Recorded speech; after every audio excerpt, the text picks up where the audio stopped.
Hey, it's Brian from the Economic Report. Thank you for joining me today. Today we're talking real estate, and I think you'll want to pay attention to this, whether you are a first-time home buyer, whether you are looking at your second home, whether you are owning a home and you are thinking about downsizing. You will not want to miss today's episode because there's something in it for everybody. And of course, the people who watch this channel tend to be people who own homes or are in the process of buying them, and I'm here to help you navigate some of the waters that are not in the too distant future.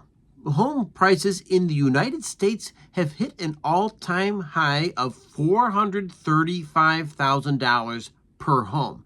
Now, that's kind of a crazy number, and I want to make sure that we're kind of getting a better idea what that really means, because let's face it, some of you own homes that are way over $435,000. We're talking about $1 million, $2 million, $3 million homes. I understand that. Which means there are other homes that are for sale. Maybe they're trailers, maybe they are condominiums, maybe they are homes in depressed areas that don't have a ton of value. And so we're talking about the average of all homes that are currently on the market, averaging at right around $435,000. That's a good thing. However, we want to make sure there's another part of the equation, and of course, if you have a house and your house is on the market, what you need is a qualified buyer. And that's kind of the rub, right? Because we know the interest rates right now are hovering somewhere around 7%. Yes, 7%. And if you're a first-time home buyer, that's difficult. That means you have to come up with a significant down payment and be willing to choke down the mortgage payment, and maybe sometimes cases the taxes that are associated with that piece of real estate and the insurance, and the next thing you know, you've got a monster payment. So our hearts should be out and understand that there's a significant portion of America that is struggling to make that first-time home purchase, and that's not good for America. Home buyers are good for America, and I'll share with us why that is such an important thing that we should consider. Being a home buyer means you are able to participate in at least the middle class, right? And the middle class means that you own a piece of real estate. Quite often your real estate really is what tethers you to a middle class lifestyle, because you are paying into a home.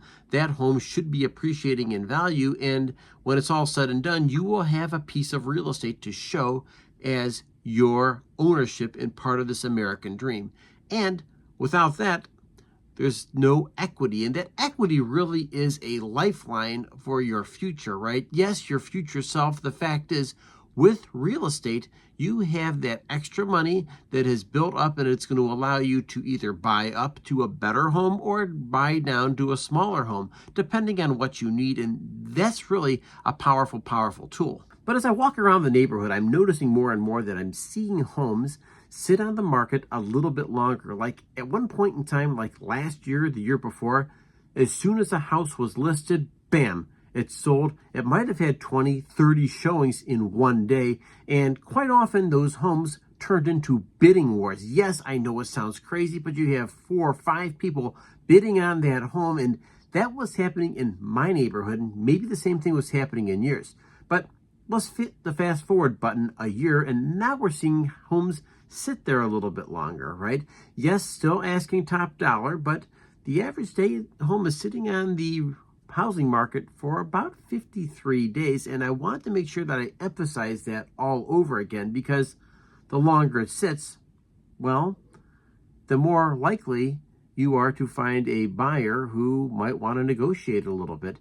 And it becomes more and more of a buyer's market and less of a seller's market. So it's another thing to take into consideration. And of course, that really does sit around depending on your economic situation, and of course, the area where you own your property. So there's a massive bipartisan bill moving through Congress right now, and it's worth paying a lot of attention to. Whether you are selling your home or you are purchasing a home, you'll want to pay attention to this, because this is very, very interesting, and it could be a really real godsend to a number of people. The Senate Banking Committee has just pushed a bill out of committee and out to the Senate floor to have some debate, because this is really designed to push affordable housing out there to Americans, and that's kind of a powerful, powerful thing here. They're trying to boost housing supply to Americans.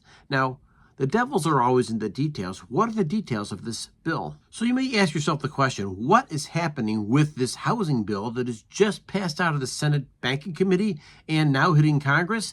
Let's check it out, because there's details in here that you won't want to miss. One of the key provisions is a streamlining of regulations through HUD, right? So housing and urban development, and they're taking a look at best practices to make the best use of land and putting land to work and making sure that land is in such a way that you're not getting crushed with regulations by cities and states, and I think we can all relate to that. And on top of that, there is a $2,000 grant in housing reforms to any counties, communities, and or tribes that will accept these housing reforms.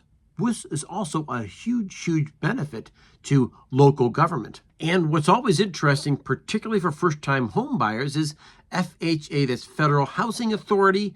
They are taking a close look at different appraisal values to get people on their loan limits and make sure they're able to buy that first home, which is all important part of the American dream. So the fact is that Congress is working hard right now to make some kind of movements towards better housing inside of the United States. And the fact is, if we're able to build millions more affordable homes inside the United States, it's establishing a huge, huge bridge to the gap that currently exists in housing units. And the fact is, what we're talking about is 1.5 to 4 million homes now becoming available for working class families, and it's a tremendous start towards getting the housing situation in control in the United States. And the good news is, of course, your local realtors, and that's the Realtors United throughout the United States, are very much behind this bill. They want to see action being taken, and they know the market better than anybody else. And so your realtor really is here to help push this legislation through as well, because they've been lobbying Congress in a very, very powerful way.